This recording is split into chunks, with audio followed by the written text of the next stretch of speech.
let's just go right to the questions and answers. I'll ask the questions. And, hi. Do you ever do Buddhist chants, or do you stick completely with I don't know if When I'm alone in my bathroom, I do Buddhist chants. When I'm not alone in my bathroom, I don't do Buddhist chants. Yeah, I do. And actually, one of my teachers asked me to sing at Buddha. He's a Tibetan Lama. His name is Sokni Rinpoche, and he asked me to sing at one of his retreats last year. So I did. And I get there, and he says, maybe you should sing Buddhist chants. And I thought, oh shit, okay. So yeah, now I do, since then. Yeah, no, the Buddhist mantras are really sweet, and I think in my next CD I'm going to have at least 2 or 3 of them. Yeah. My guru made it very easy for me, in terms of whether Buddhism or Hinduism or Sufism and all that stuff. One day, he was looking through my notebook where we wrote out all kinds of prayers, and he goes through past the Indian stuff and the Christian stuff and the Sufi stuff, and he stopped and he says, what's this? And there I am in a Hanuman temple with my guru, and he picks out this Buddhist chant. What's that? And I said, it's Buddhist. And he says, translate some. So one of the Indian men there translated some of the prayers, and he goes, right, teak, correct. And I thought, what? This is crazy. What does he mean? And he keeps going through the book, and he came across a little picture of himself, and he goes, who's that? And I said, Maharaj-ji, it's you. Nay, Buddha. So, he used to say, all paths lead to the same goal. It's all one.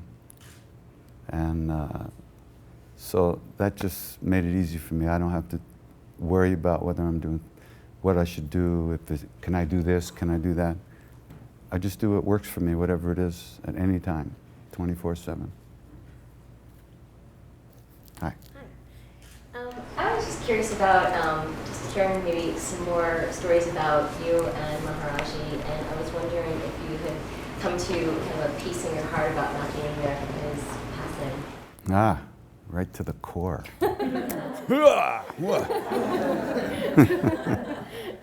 Did everybody hear the question? Good. Well, we'll do another one then. Okay.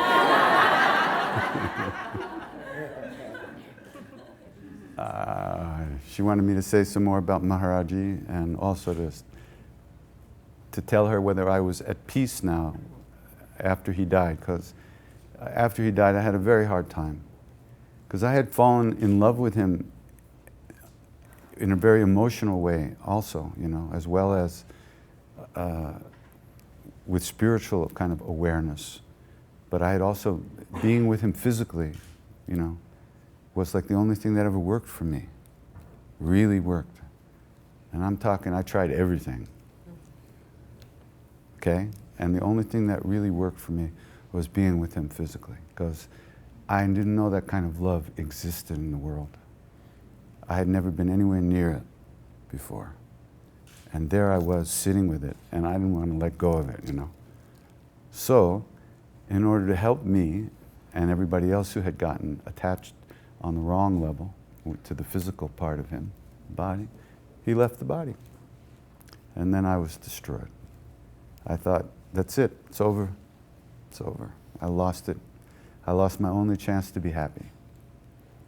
And which was a very emotional reaction, and I'm a very emotional person, and I really felt that my life was over, that I had no chance anymore. So I went through a long period of being very lost and very unhappy, feeling very lost. And on one of my trips back to India, many years later, I had he came back to me.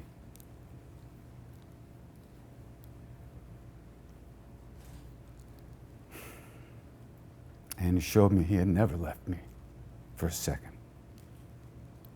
But I had built a wall around my heart, and I would not let myself feel anything anymore, because I was pissed that he had died. And I was stubborn, and I wasn't going to let myself feel anything. So he just blew up that wall. And he showed me he had never left me for a second, you know. And then I saw that it was only my own stuff that was preventing me from feeling that love. The love had never left me. The body had left me. Yeah, he died. That body died. At least some people say it died. Other people say they saw him yesterday. You know? One guy saw him driving a cab in Chicago. What can I tell you? It's true. So that's the way I felt. I felt as if I had blown it. But he came back to me, and so I saw that what happened was I walked in this room, which was the room he used to sit in a lot. And when I walked in the room, I felt like a lightning bolt hit me right here. And my heart exploded. And I just fell down like a tree. And I hit the ground, and I couldn't stop crying. I cried for hours. Actually, I cried for days. But I cried for hours and hours. And in the very first second when I walked into that room, I saw every moment of my life, every single moment, from the moment I heard he had died until that moment. You know how when they used to have film, there were frames on the film, you know? And if the film went slow, you could see each frame. And that's what I saw, every single thing I had thought, felt, or done in 11 years, like that. And I saw that I saw why I had done it. I understood that I wouldn't let myself feel anything, that I was acting like a little kid. And then I saw very clearly that, like I said, that he had never left me in all that time. He'd always been with me. That love had always been there. Where else could it be? It lives in our own hearts as who we really are. That's who we are. It's covered up by all kinds of crap, but that's who we are. We are that love. And he knows that. I don't know that. So when I say him, I mean that place inside of us, all. So, okay, so first I saw everything I did, then I saw that he had never left me for a second. Then I saw this wall that I had built around my heart, right? And it was kind of funny because it was made out of these bricks. And every brick had like a neon sign on it, flashing like shame, shame, guilt, fear, anger, selfishness, all this stuff. Every brick had another sign. And I was just looking at all this stuff, right? And then I understood this was my stuff. This is what kept my heart closed. This is what kept me from feeling his presence, which is the way I talk about it. You don't have to talk about it that way. It kept me from feeling that love and feeling good and happy and good about myself. And then I saw, hey, I could take this wall down, right? Nobody had to do it for me. In fact, nobody could do it for me. I could take this wall down, just brick by brick. But in order to take it down, I had to look at it. I had to see what was functioning, what was closing me up, what was keeping me all spinning around in my own stuff, right? I had to look at it. And if I did look at it, it would start to go away. So that was a big deal. It was like, boom, okay, let the kid live, you know. And that moment, for the first time in a long time, I felt like it was okay to be alive. It was okay to live. I could live. It would be all right. I might actually get happy someday. So that was a big thing.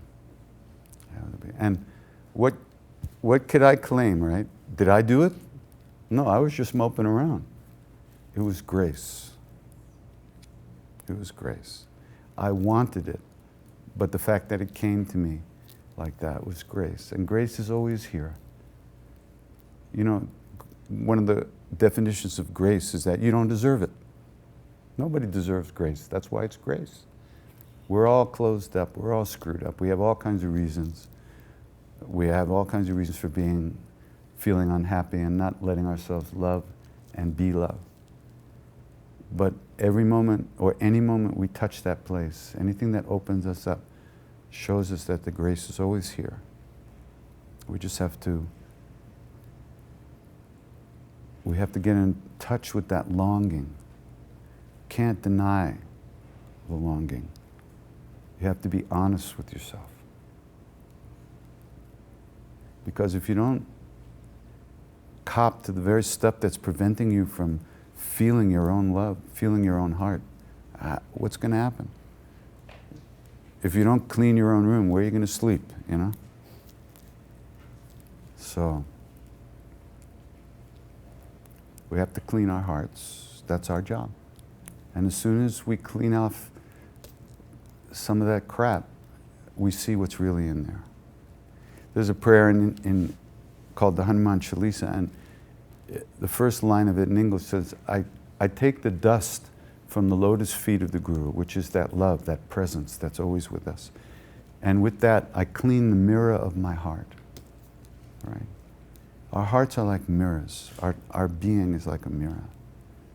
And when you look in a mirror, if it's covered with dust, what do you see? Dust. Right? When you clean the mirror off, then you see who you are.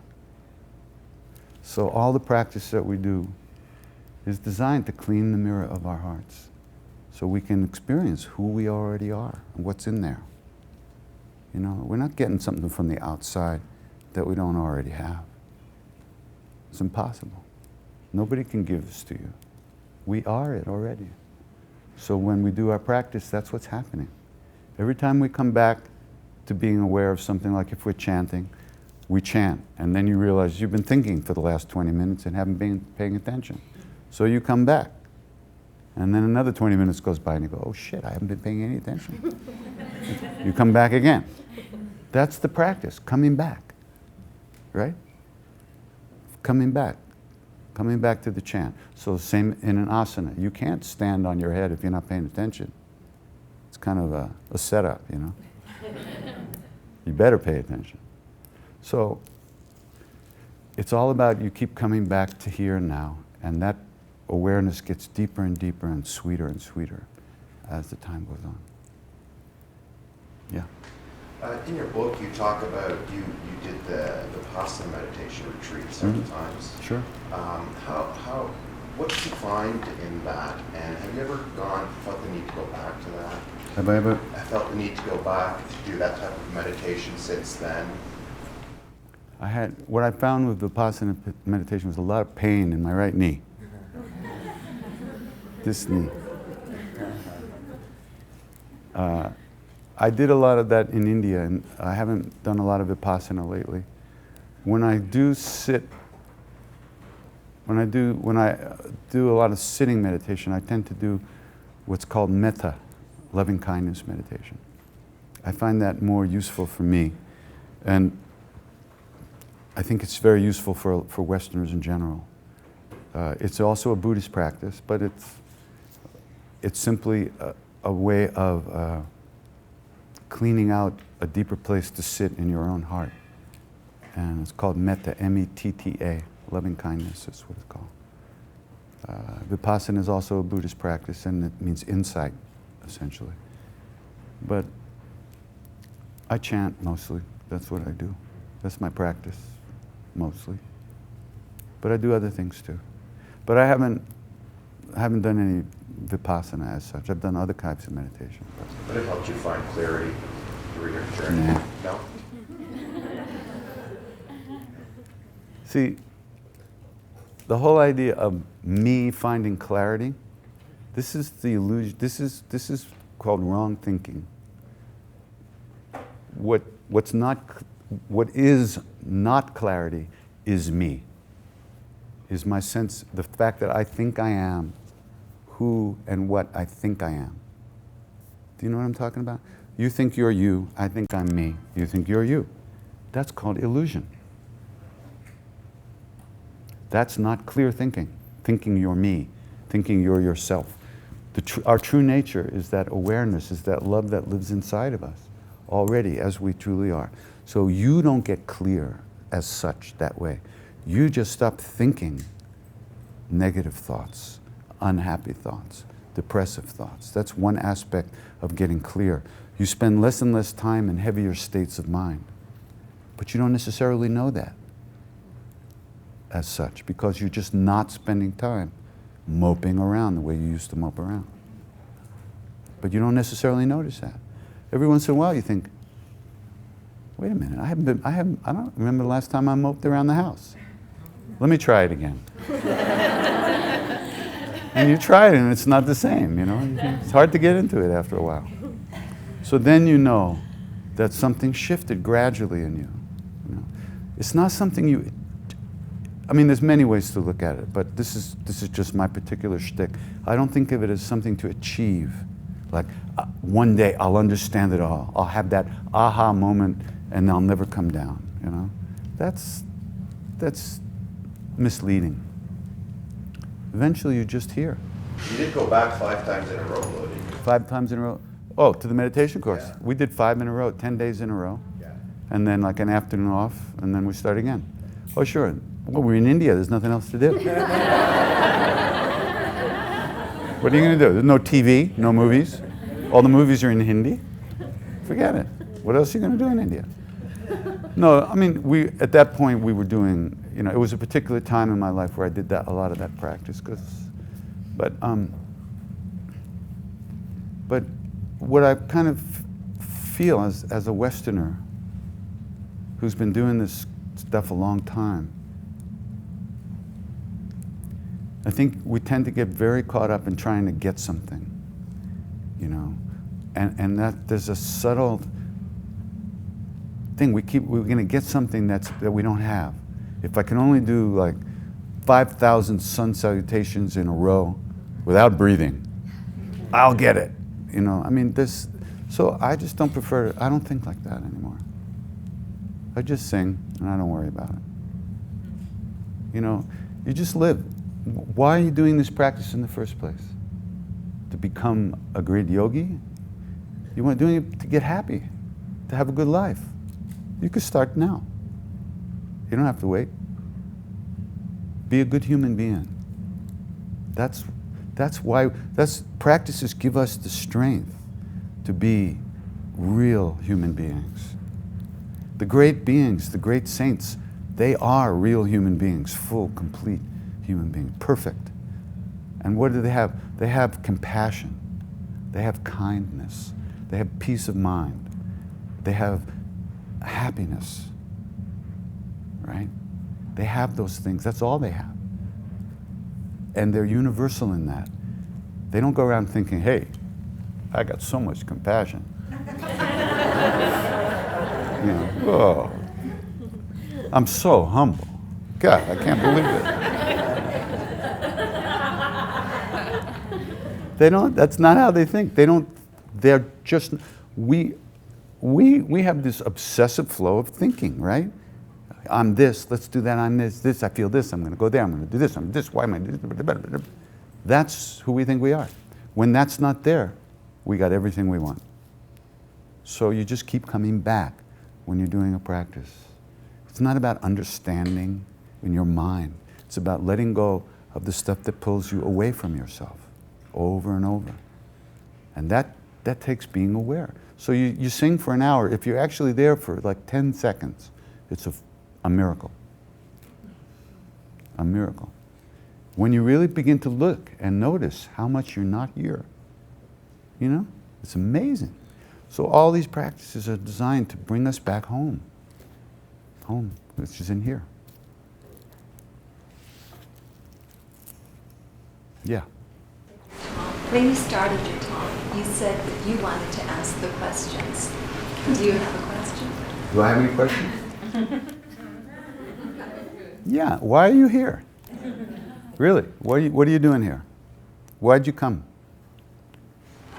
I want to see the person we listen to all the time. Well, I'm necessarily here, but to this kind of weekend, why do you practice? Ask yourself, what's the reason that you do these practices? Is it to get the best butt in northern Vermont? Makes us happy. Makes us happy. Yeah, good. Very good. And it puts you in touch with a place inside of you that's cool, that's happy. Do you have a daily asana? I do. I definitely have an asana practice. I have spontaneous downward-facing shavasana.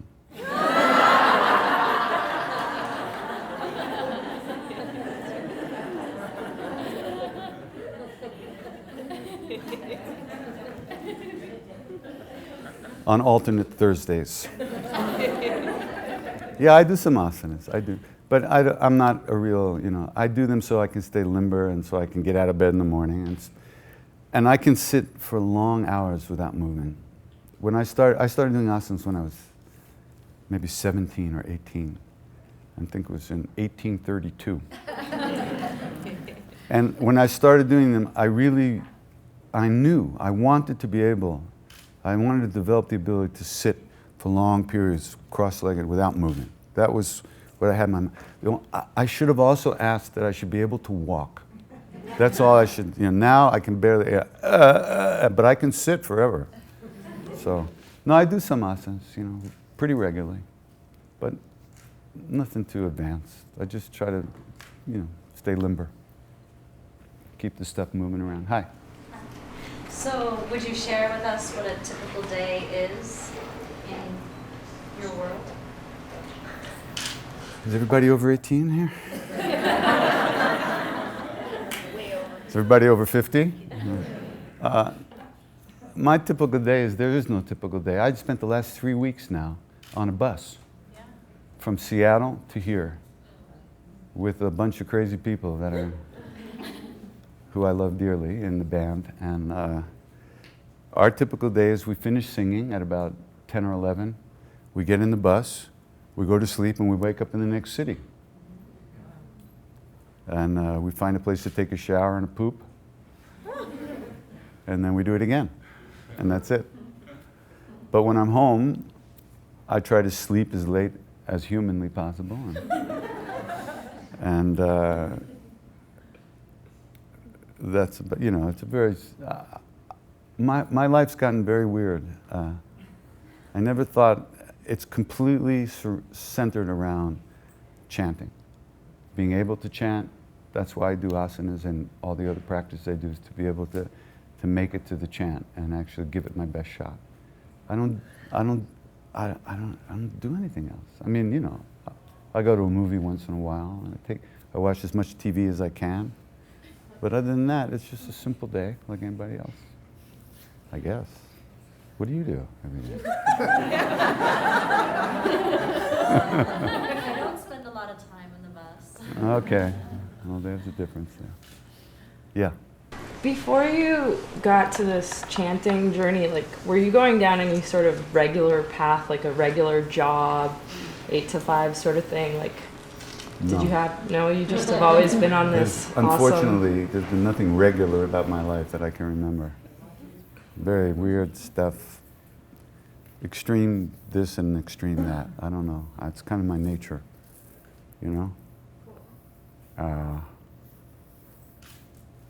But I'm just I'm here on earth like everybody else. I have to eat, sleep, and do the regular stuff, just like anybody else. But I never, and of course I grew up in, I kind of matured in the 60s, so you know what they say about the 60s. If you remember them, you weren't there. So I don't remember them. And I feel I was very lucky, really. My life's been I've been able to pursue what you call the Dharma, or the spiritual path, really as much as I could. Nothing's really ever taken me away from that, except my own stuff, But I've always been free to go to India and to do retreats and to do more intense practice whenever I felt I needed. So I've been really lucky that way. I mean, I think that's lucky. Other people may think, this jerk doesn't have a family and a house or a place to live and he thinks he's happy, but whatever, I think I am, Yeah. Your album, All One, Yeah. my yoga teacher training Dharma played it Yeah. pretty much around the clock. Uh-huh. I played it every single class. So Cool. that album is a big part of my life. And I was just Yeah. wondering if you could talk a little bit about any part of it, like where it came from, the names of the songs. You know, Maharaj used to look at us and he would go like this. And we think, what are we getting busted for here? He knew everything. You know, we're sitting with a being who knew the past, the present, and the future. Literally. I can't prove it to you, but, well, I am crazy, so I don't know if you could take my word, but this guy knew everything. And he could heal the sick and raise the dead. There's no doubt about this. I've been with the people there. I lived there. This was a master, a great master, who could do just about anything. A completely free being. A being who was just extraordinary. So he would go like this. And we think, oh shit, what is it, you know, what am I getting busted for? Something I did, something I'm gonna do, or something I'm thinking about doing, you know? It's like, there was no escape, you know, you're sitting with this guy. But let me also say, the feeling being with him and knowing that he knew everything you've ever thought. How many times you chewed your toast when you were 14 on August 31st, 19, whatever. But the feeling was total love. And you had a feeling of being completely at home and completely at ease. You weren't, it was the most amazing feeling in the world. So anyway, he used to go like this. So we said, Baba, what does that mean? And he would go.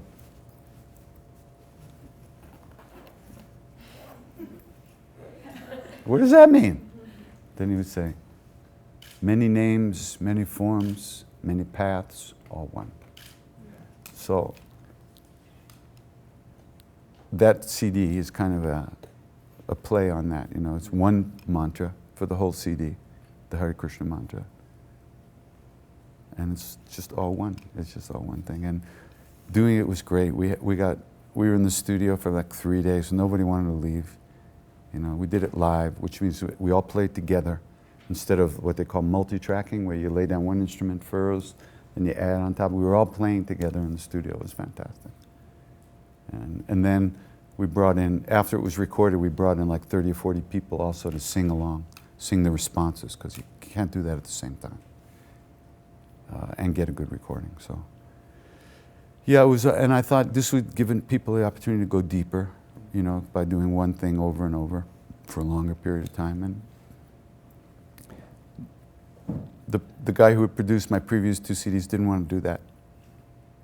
So I said, all right, well, next I'll do it myself. So my friend David over there, David Nickturn, helped produce it, played guitar, and we brought in a whole bunch of people, and we had a great time. And it was really, I did it because I wanted to. That's why I sing what I sing. I like it. That's what I do, you know? And I thought it would give people an opportunity to go deeper. It's one chant, one mantra. Even though the music changes a little bit, it's even basically one melody for the whole time. But, so yeah. Hi. Well, first of all, I just wanted to thank you because when you spoke about feeling such wonderful love when you're around your guru, I think we all feel a little hint of that when we're around you, as I do. I know that comes from a place of probably very deep love for yourself. And you said before that you're a very emotional person, and I tend to be very sensitive as well. And I'm finding that it is a strength and a superpower, and where a lot of art comes from. And I was just, but it also kind of gets us into trouble a little bit, and it's a little like draining. I was wondering if there was any way you had a skillful way of finding a balance between. That's a big question. Yeah. I mean, there's a lot of ways to deal with all these issues.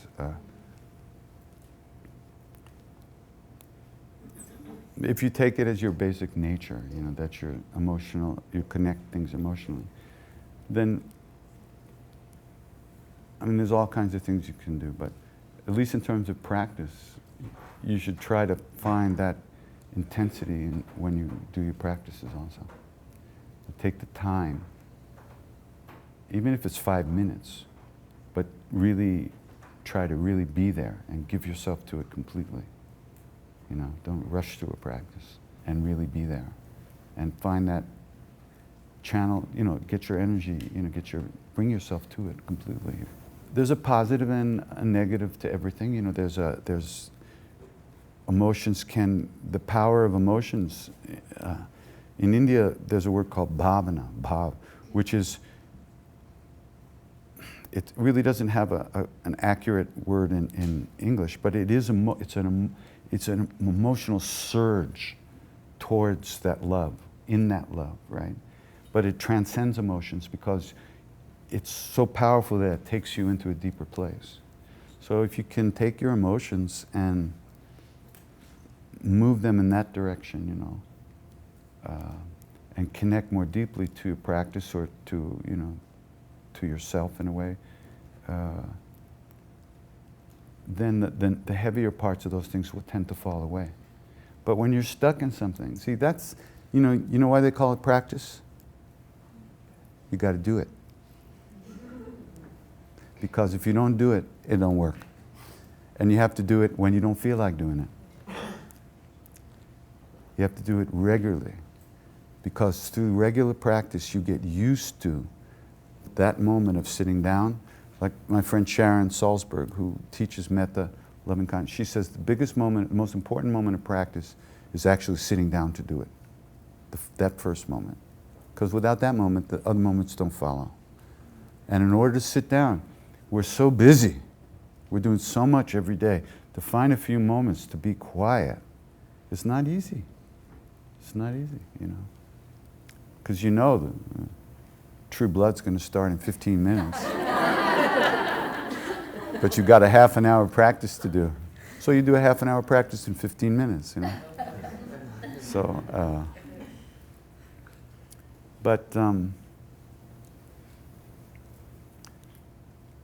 through doing a practice regularly and sincerely, you begin to spend less time in the heavier states. Because the emotions have, they come from all reasons, we can be needy, we can be clingy, all that stuff that we hate about ourselves. But the more we learn to let go, in general, also the less power those deeper emotions, those darker emotions have over us. But it's over time, and there's no quick fixes that last.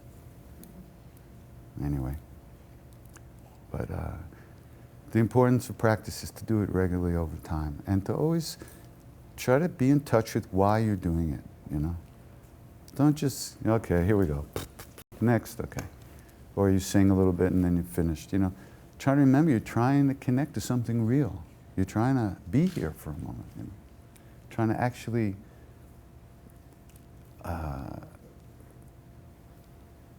put yourself in a position to feel something real.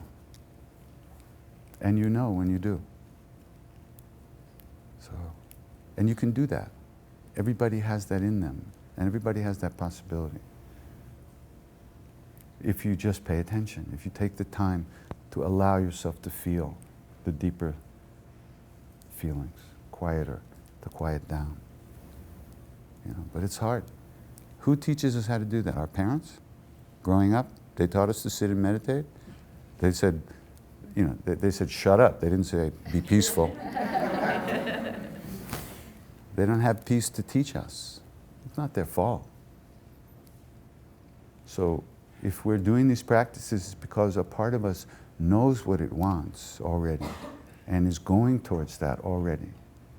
And the only thing in the way is our own stuff. Nobody can stop you. Nothing outside can stop you. You can find peace in the middle of New York City if you want to.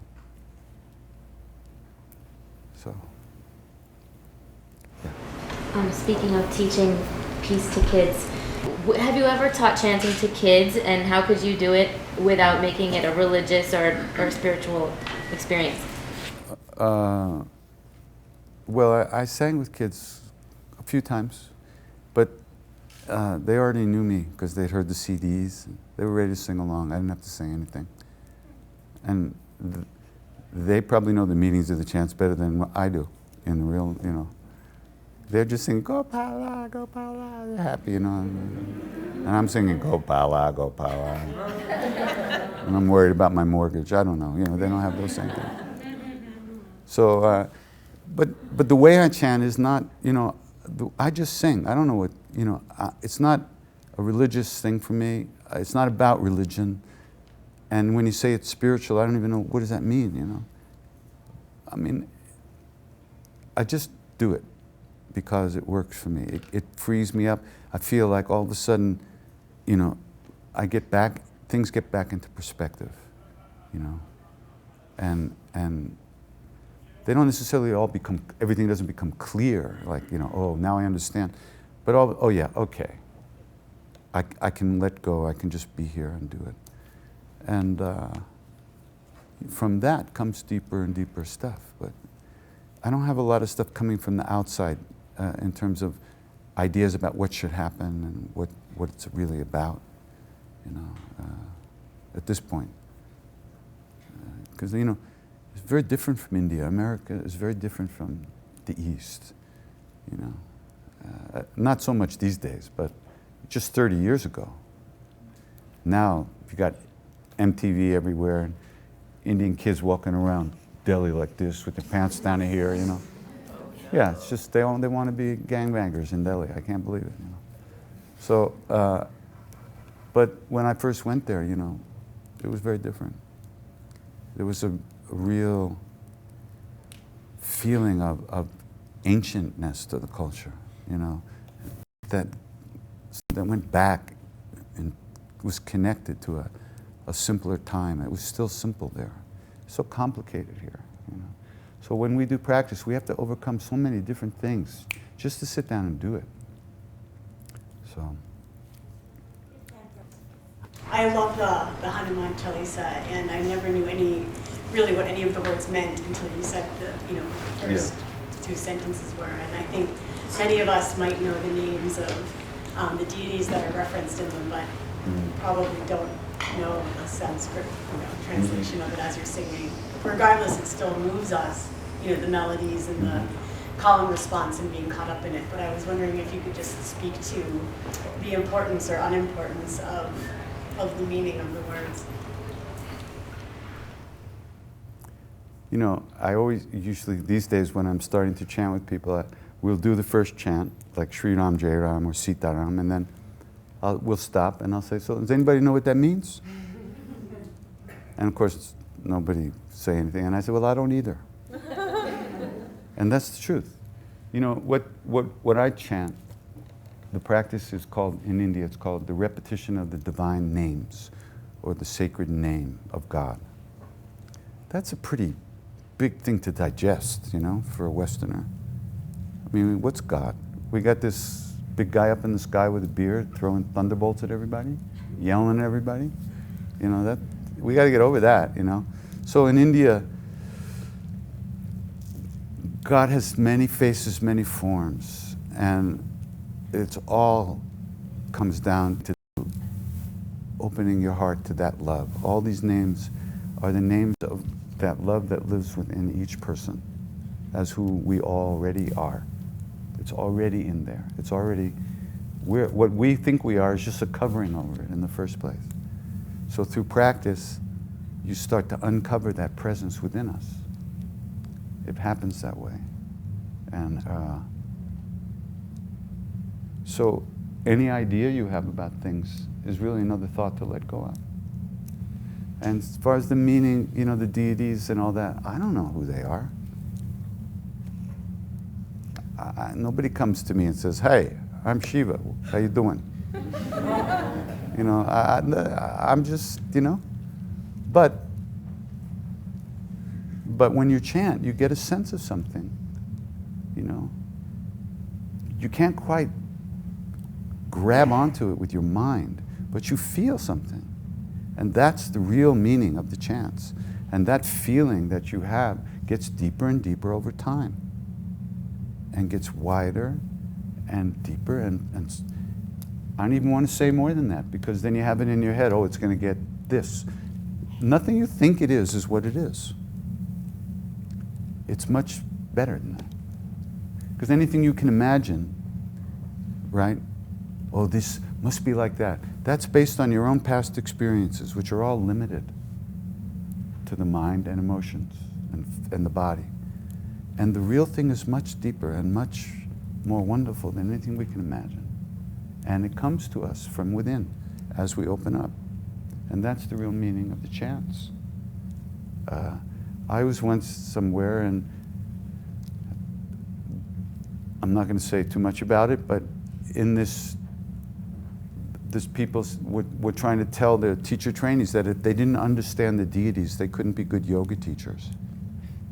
And I almost committed harakiri right there. You know, I couldn't believe anybody could say that.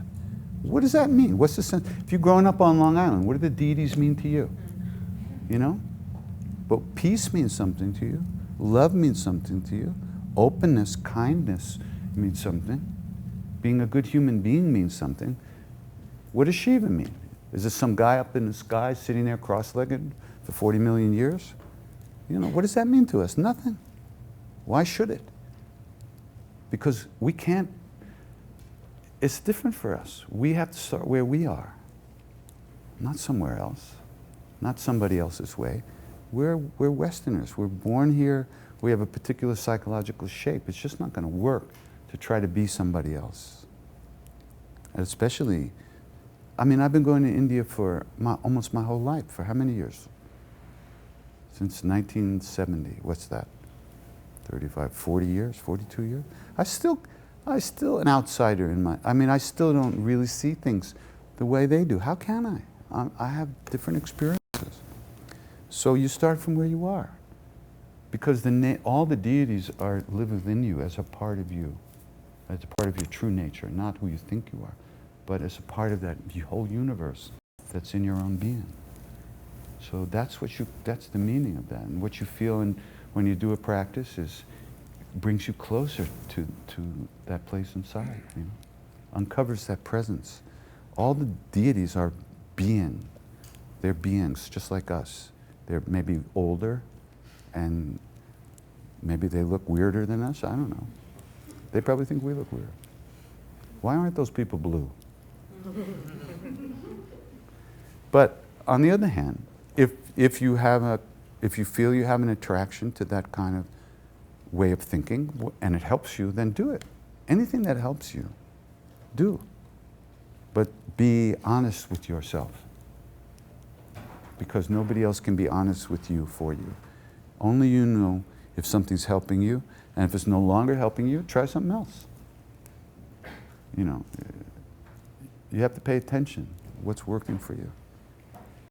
Mine is more of a statement of gratitude. I feel like in listening to you, I feel like we've all come to hear your thoughts on how to work through things and life experience and how to incorporate those things.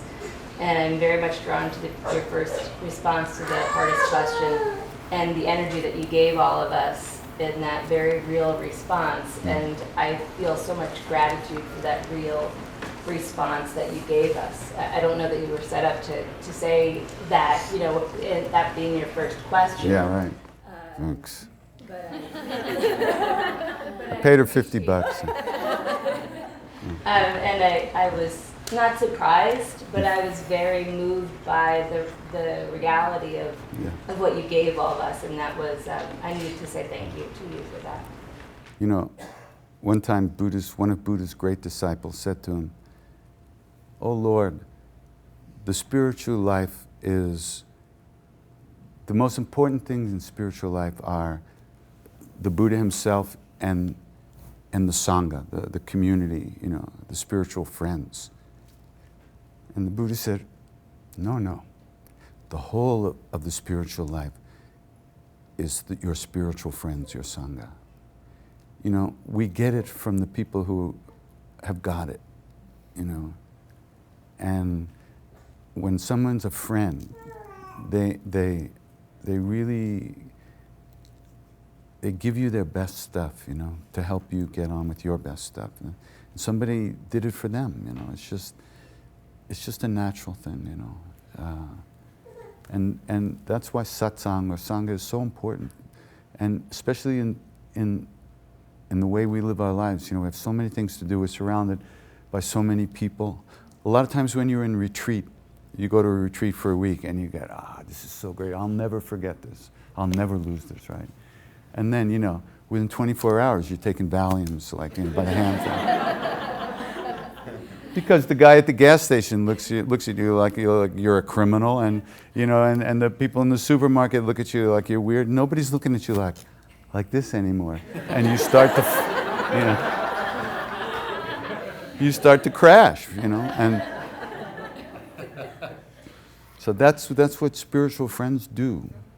It's not something they have to do, it's just who they are. They're working on themselves, so it's going to be that way. They're going to see you that way, as someone who's also working on themselves, and they give you that. So I was so lucky. I had so many great devotees of Maharaj-ji and people in India, and I met so many great saints in India and here, and so, that, you know, just without that, what do we know, right? You know?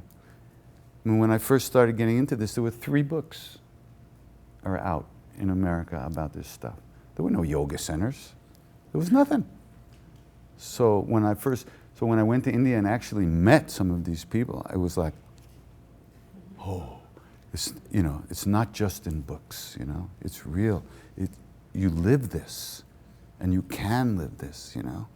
It's amazing, right? Why don't we do just a couple of ohms together, huh? Just to end it off. Yeah.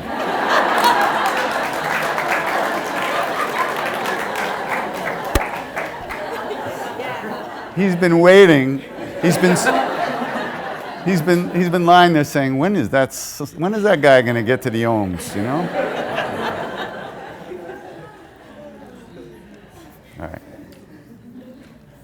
So, thank you for coming, and this is satsang. This is what helps us. We get together and we get to see that we're all just as screwed up as the next person.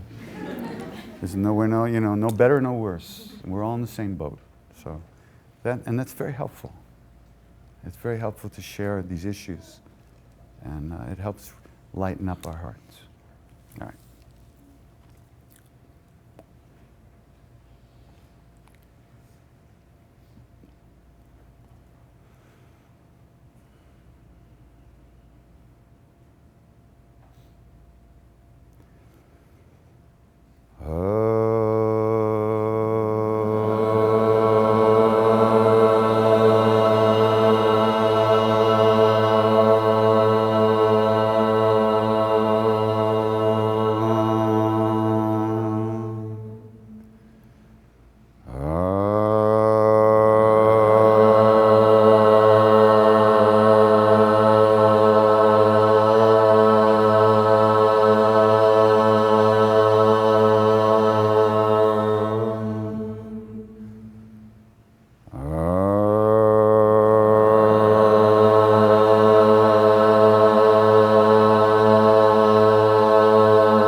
Thanks for coming. See y'all later, probably, huh? Yeah.